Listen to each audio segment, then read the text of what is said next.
I'd like to take a moment to share with you a nice conversation that I had with a new client a few weeks ago. It's my hope that what I share with you is a help to you the way it was to her.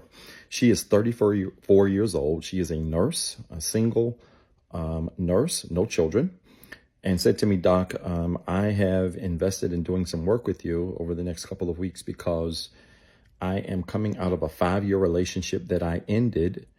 And this relationship is really starting to take a mental and emotional toll on me. I said, why is it taking a toll? She said, well, primarily because for the last 2 years of the relationship, he absolutely refused to grow. He refused to change. He refused to do the work necessary on himself. He didn't cheat or anything like that as far as she had known. But there were things that he needed to work on, his temper. He needed to work on his emotional stability, his financial stability. He, according to her, did not do a very good job of controlling himself emotionally. And because he lacked emotional stability, he would oftentimes lash out at her. And through his lashing out, his inconsistency with his ability to control his emotions, it took their relationship on, her words, an emotional roller coaster. She said, Doc, I've watched your content. I'm a fan of your work, and I've seen a lot of things that you shared about emotional stability and how the lack of emotional stability will create emotional roller coasters that create toxic relationships. And that's exactly what we had. I said, you're absolutely right.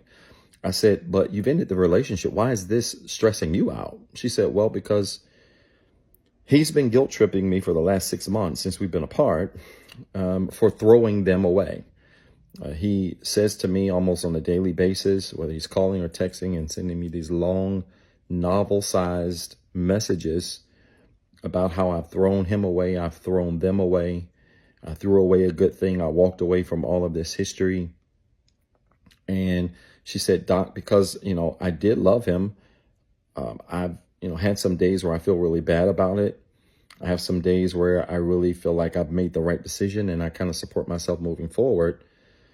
She said, and so I just got to get out of this place where I can stop internalizing his words and his feelings and really embrace what is necessary for me. I said, well, that's the first point that I want to deal with really quickly. And that's that word internalization.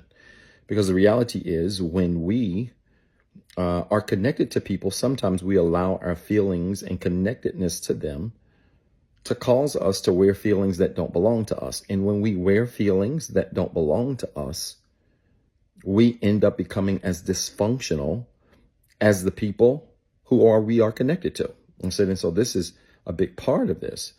And once you learn how to stop internalizing the behaviors and the actions of other people, that should help to free you with some of that guilt. Then she just started crying, really loudly. And, the conversation was going really smooth and I was confused. So I gave her a moment. And when she finished, I said to her, I said, why are you so upset? She said, Doc, because I understand that. She said, I really do. She said, but this heart of mine is really trying its best to get the best of me.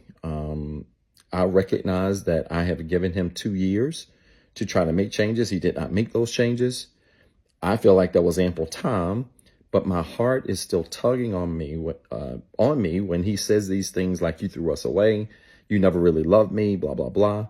I said, well, you have to be very careful with that. And I said, I appreciate you sharing those things. I said, but the reality is when we internalize the actions of other people, we then become candidates for manipulation. She stopped crying and said, wow. I said, yeah. I said, you become a candidate for manipulation when you internalize the behaviors of other people. And that's why a lot of people who internalize other people's behaviors also in the same breath end up being manipulated by the same people whose actions and behaviors they're wearing as their own. I said, so this is a 2-in-1 deal, that when you decide to internalize his behavior, you also accept the fact that you are positioning yourself to be vulnerable to manipulation. She said, wow, Doc, that really explains a lot. I said, this is exactly what's going on here. I said, so I understand you being upset, but I need you to breathe and recognize that when we stop the internalization, we by default stop the manipulation.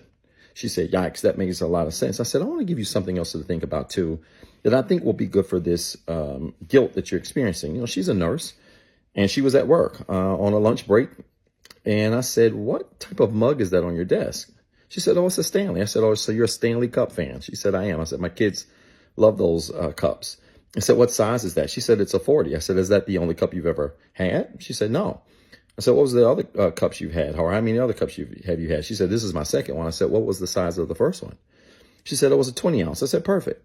I said, so you had a 20 ounce cup and now you moved up to a 40 ounce cup, correct? She said, I have. I said, what would happen if you took 30 ounces of water and tried to put it in your 20 ounce cup? She said, it's going to run out. I said, why? She said, because the cup can only hold 20. I said, so that means then that the cup's capacity is 20. And because the cup's capacity is only 20, that if I'm pouring to you 30, it can only handle 20 ounces, correct?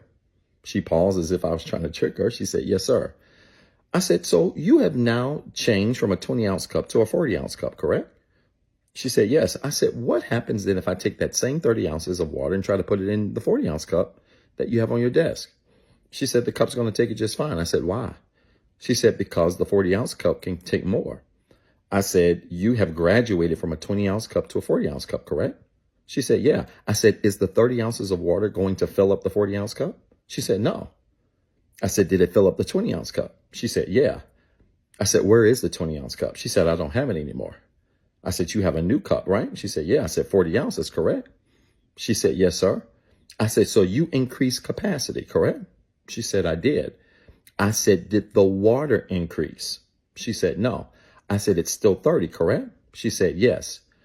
I said, why is it that the 30 ounces of water was good for the 20 ounce cup, but it's not good for the 40 ounce? She paused and put her head down and said, Doc, are you trying to say to me that the cup grew, but the water didn't?